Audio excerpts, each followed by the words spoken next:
Developing tonight, Adams County deputies continue to investigate a series of fights over the weekend. One of those incidents led to one person being shot and another arrested. The sheriff says Houston Pretty is the latest person charged in the case. He is charged with aggravated assault and conspiracy. 3 on Your Side's Chris Fields joins us now to tell you what led to the chaos. Chris. Well, Maggie, the Adams County Sheriff says everything stemmed from a man occasionally riding his bike to being assaulted by a group of individuals. And get this, it was all caught on video. He says it's an attack no one should ever have to endure or witness. It's one of the most heinous things that you can see, because if you watch this video, it'll make the average person who has any kind of compassion in their heart get emotional. Sheriff Travis Patton admits it was painful for him to watch what appears to be a brutal attack on someone he says was only trying to enjoy an evening of bicycling. Now here's video of that assault that many of you saw on social media on a black man who is now identified as Reginald Butler. Butler was attacked by a group of people near a bridge on Deerfield Road Friday.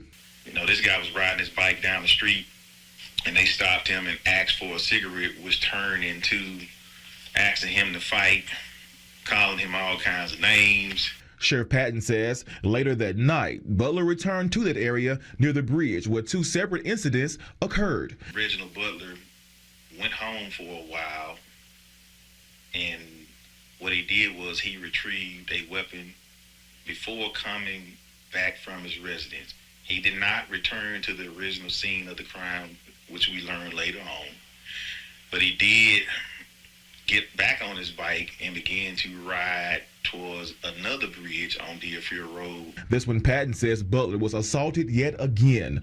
Things escalated between him and this individual. That individual ended up assaulting Reginald Butler as well.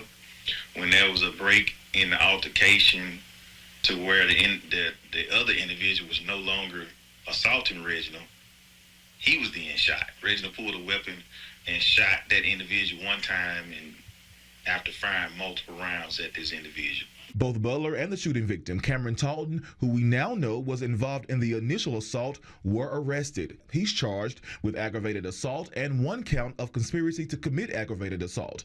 Butler has since bonded out of jail. That was a very emotional thing for this entire community. You could see the pain and the anger and the frustration throughout this community, and that's why we work diligently with our state and federal partners on this case to make the arrest that we made and to be transparent as possible in this case.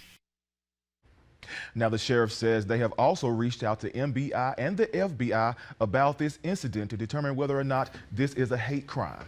I'm Chris Fields, 3 on Your Side.